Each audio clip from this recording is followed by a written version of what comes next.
I usually have a script. It's kind of a bullet point list, and I do a lot of little thumbnails on there sometimes when I'm figuring out the bullet points. I get into a nice big fat sketchbook, and I just start doing a lot of thumbnails.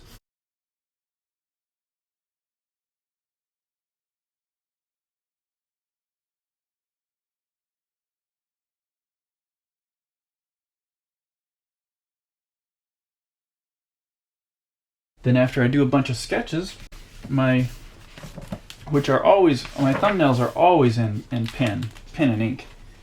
I'll have a bunch of thumbnails that look similar to this. You know, a lot of random panels, a lot of double page spreads, a lot of notes and things on the side, and you know, if I like something, I'll circle it or highlight it. The next step is all about tracing paper.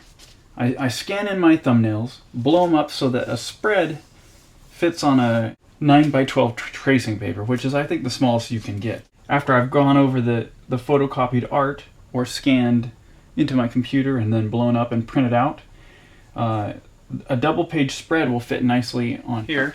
Again, I've just used ink, gone over it. This allows me to get a good idea of the lines before I go to the finished product. So, you know, once again, just real thin tracing paper. I can even, if I'm not happy with this result, I can just put it underneath a new piece and just start tracing over it again until I get it to where I like it. And then after that stage, I scan it in again and blow up each panel onto its own sheet of paper. For instance, here are a bunch of tracing paper page spreads. The whole thing of Remind. Some of them I even added a little bit of gray tone to help the mood.